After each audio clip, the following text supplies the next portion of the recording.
제2의 전성기라는 말이 있다. 요즘의 내가 그렇다. 하고 싶은 일들이 많아 아침 일찍 저절로 눈이 떠해진다. 나는 은퇴 3년 차이다. 그리고 얼마 전 나는 작가가 되었다. 지난 6월 나의 삶, 나의 생각을 정리한 수필집 호랑이 키우는 남자가 세상에 빛을 보았다. 인터넷 교보문고의 POD 베스트에서 1, 2위를 계속 달리고 있다. 34년간의 직장 생활로 억누르고 있었던 나의 글쓰기의 욕구가 이제 막 기지개를 켜고 있다. TIGER 호랑이 키우는 남자의 키워드이다. 지금껏 내가 살아오면서 견지해온 삶의 철학이다. T는 타겟으로 삶의 목표를 가지고 하루하루를 살아가자는 것. I는 이니시어티브로 어차피 사는 삶인데 주도적으로 살자는 것. G는 그로스로 성공적 삶을 위해서는 평생 공부하자는 것.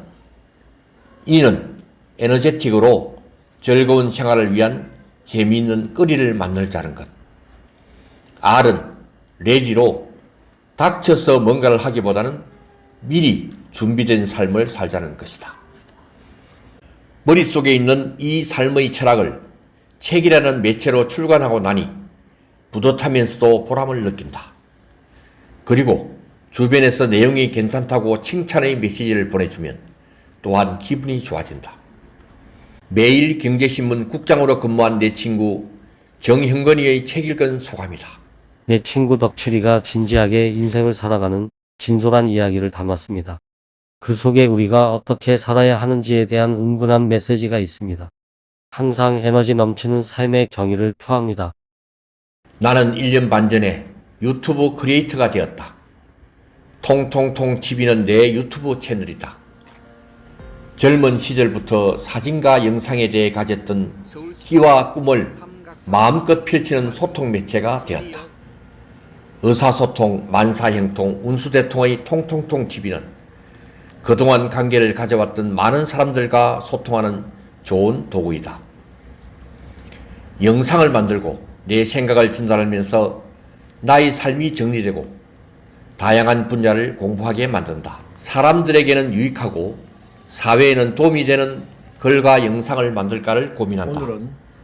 그 고민은 정말 좋은 결과물로 보답한다. 나의 은퇴 경험을 바탕으로 한 50대 직장인 목숨 걸고 3가지 준비와 은퇴 5계명은 인기 영상이 되었고 발달장애인 팝밴드 그랑그랑 성공기와 한강공원 쓰레기 문제 등은 사회적 이슈를 제공하기도 하였다. 이런 활동으로 한국의 시니어 유튜버로 일본 NHK의 아시아 인사이트에 소개되기도 하였다.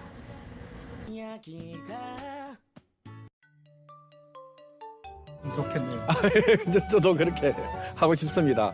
물론 이제 인기를 받아서 구독자를 늘리는 부분도 중요하지만 그것보다는 도움이 되고 사람들이 찾는 좋은 영상이다. 그리고 서초구립 너티나무 쉼터의 유튜브 크리에이터 과정에서 배운 영상 제작 지식은 유튜브 채널을 운영하면서 점차 성장하고 확장되어 이제는 영상 제작 전문가가 되었다. 이제는 배우는 단계를 넘어 가르치는 수준으로 발전하였다. 서울시의 삼각산 시민층에서 시니어 영상 작가되기 과정의 강사로 활동하고 너티나무 쉼터에서도 영상 제작 강의를 하고 있다. 직장 생활에서도 활발하였던 지식 나눔 활동이 은퇴 후에도 이어지고 있는 것이다. 영상 제작 공부에 땀 흘리는 시니어들을 보면서 나도 삶에 대한 활력을 얻게 되고 더 열심히 연구하여 쉽고 재미있게 가르치려고 노력한다. 내친김에 8월 1일자로 김 박사의 너무 쉬운 영상 편집 위더 키네마스터라는 영상 편집 책도 발간하였다. 올해 초부터 조금씩 준비하였던 것을 7월 한 달 치열하게 작업하여 은퇴 후 2번째 책으로 탄생시킨 것이다. 이 책 또한 인터넷 교보문고의 컴퓨터 IT 부문에서 판매 상위권을 달리며 호평을 얻고 있다. 매일 글쓰기를 가까이 하다 보니 시니어 기자에도 욕심을 내어 활발한 취재 활동을 하고 있다. 서울 50플러스 재단의 시민 기자로서 시니어들에게 유용한 정보들을 기사화하여 제공하고 있으며 실버들이 만드는 인터넷 신문 실버넷 뉴스의 영상 기자로서 역시 실버들을 위한 콘텐츠를 제작하고 있는데 내가 만든 글이 활자화되고 영상으로 방송되는 것을 보면 뿌듯하기도 하다. TBS 교통방송 TV의 시민영상 특이점과 교통방송 라디오의 우리 동네 라디오의 시민 제작자로 내가 체험한 사회공헌적 경험들을 수시로 전하고 있는데 이것 또한 쏠쏠한 재미를 느끼게 한다. 나는 최근에 또 하나의 재미를 찾았다. 바로 다문화 교사 활동이다. 서울 50플러스 재단의 다문화 학습 지원단의 일원으로 서울 도림동에 있는 도신초등학교에서 중국 교포 2학년 학생 2명을 가르친다. 매주 월요일과 금요일에 2시간씩 국어와 수학을 가르치는데 강빈이와 화영이 두 친구가 나의 가르침으로 잘 적응하고 있어서 보람을 느낀다. 담임 선생님의 이야기를 들어보자. 가장 취약한 부분이 언어였는데 그런 부분들이 어느 정도 약간 이제 해소가 돼가지고 수업 시간에 이해력이 좋아져가지고 네. 지시사항을 잘 따르고 실수도 줄이고요. 다행이네요. 네, 약간 심리적으로 이렇게 두 번씩 계속 지속적으로 만나면서 학습적으로 약간 도움을 받으니까 안정적인 것 같아요. 네. 다행이네요. 네. 부모님이 모두 중국 사람이라 집에서는 중국어를 사용하는 두 학생은 한국어의 어휘력이 좀 부족하다. 부모님이 맞벌이를 하기 때문에 방과 후 보살핌이 필요한데 나의 활동이 도움이 되는 것 같아 다행이다. 은퇴 버킷리스트에 있던 사회봉사활동이 실현되고 있는 것이다. 영상활동, 지식나눔활동, 사회공헌활동 등은 점차 확대되어 최근에는 마을 공동체 활동으로 진화되었다. 서리풀 영상연구회 활동이다. 서초구를 중심으로 한 시니어 10명이 만든 공동체이다. 나는 이 단체의 대표를 맡고 있다. 우리는 월 2회 모임을 갖고 영상 촬영과 편집하는 공부를 하고 있으며 공익 영상을 공동 제작하고 있다. 환경 영상, 장애인 관련 영상, 노인 관련 영상, 다문화 영상 등으로 사회 문제와 소외된 사람들에 대한 사회적 관심을 유도하는 역할을 하고자 한다. 이 마을 공동체를 사회적 협동조합으로 발전시키기 위해 준비하고 있다. 보통 은퇴를 하고 나면 무기력해지고 삶의 자신감이 사라진다고 한다. 나의 삶을 차지하고 있던 회사 또는 일이 삭제되어 버렸기 때문이다. 그래서 많은 은퇴자들이 방황하기도 한다. 은퇴어 쓸 수 있는 시간은 대략 20만 시간이다. 그냥 흘려 보내기는 너무나 아까운 시간이다. 나는 시간의 주인공이 되고자 한다. 은퇴는 가장 자발적이면서 능동적인 삶을 살 수 있는 기회이다. 그래서 나는 무기력할 틈이 없다. 나는 은퇴 후에도 3가지 시간 관리 도구를 적극 활용하고 있다. 첫 번째는 다이어리와 친구 되기이다. 매일 아침 일어나면 다이어리에 오늘의 할 일을 기록하는 것이다. 내 삶의 방향에 맞는 하루의 일과를 계획해 보는 것이다. 직장 다닐 때부터 해오던 습관을 그대로 이어서 하는 것이다. 어제 못다한 일들은 오늘로 넘기고 오늘 할 일을 새롭게 추구하는 방식이다. 이것의 위력은 생각보다 대단하다. 하루의 일과가 선명하게 머리에 떠올라 의미 있는 하루를 보내게 된다. 그리고 그 다이어리의 첫 페이지에는 이루고 싶은 올해의 버킷리스트도 기재되어 있다. 수시로 들여다보면서 잘 살고 있는지를 체크한다. 올해 안에 수필집 출간하기의 목표가 6월에 실현된 것, 유튜브 강사가 된 것도 이 리스트 덕분이다. 두 번째는 1일 비망록 작성하기다.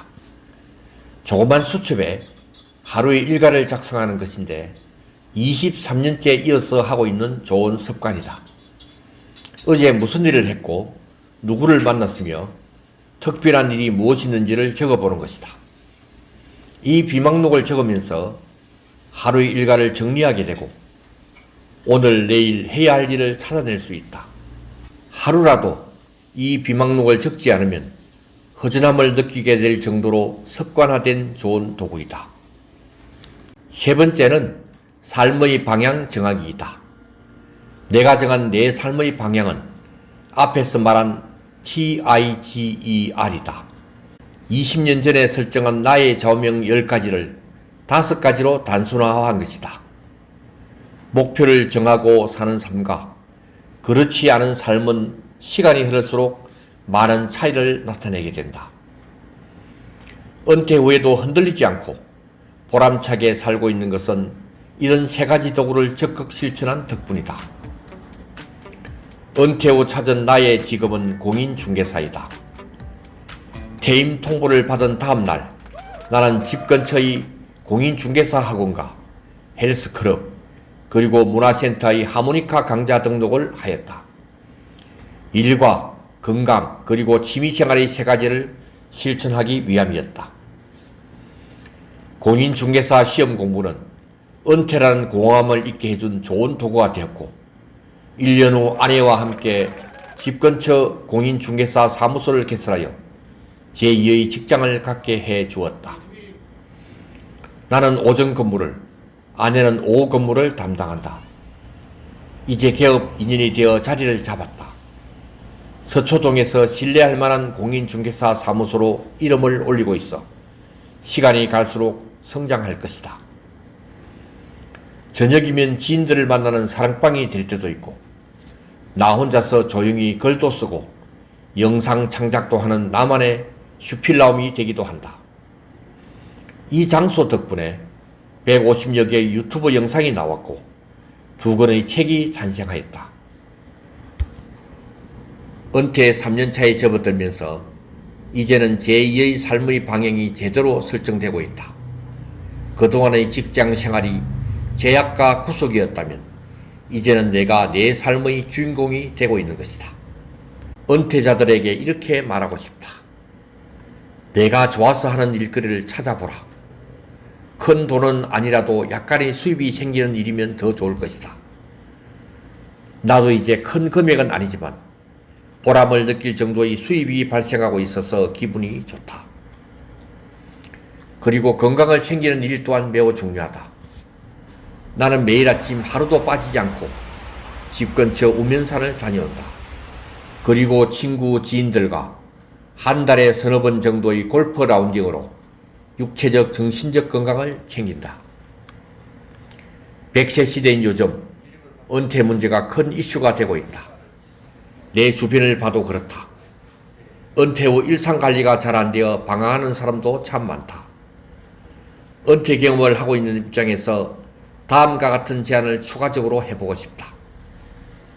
첫 번째, 은퇴 후에도 은퇴 전과 같은 생활 리듬을 가지도록 노력하자. 자기가 좋아하는 일을 찾아보는 것이다. 분명히 있다. 서울 50+ 재단이나 느티나무 쉼터, 국가평생교육진흥원 등에서 좋은 프로그램을 제공하니 활용하면 좋겠다.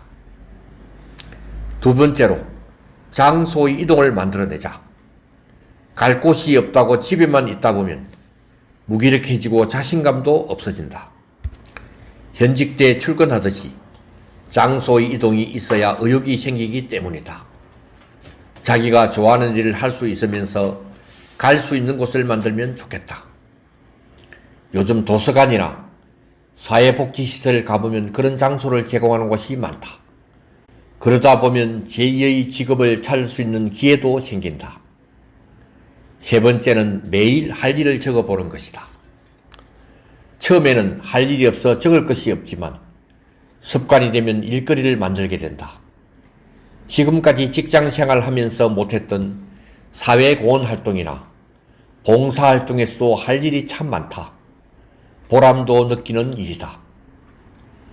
위의 3가지를 실천하다 보면 자기가 좋아하는 분야에서 할 일거리가 생기고 소소한 소득도 발생하게 되어 더 큰 보람을 느끼게 된다.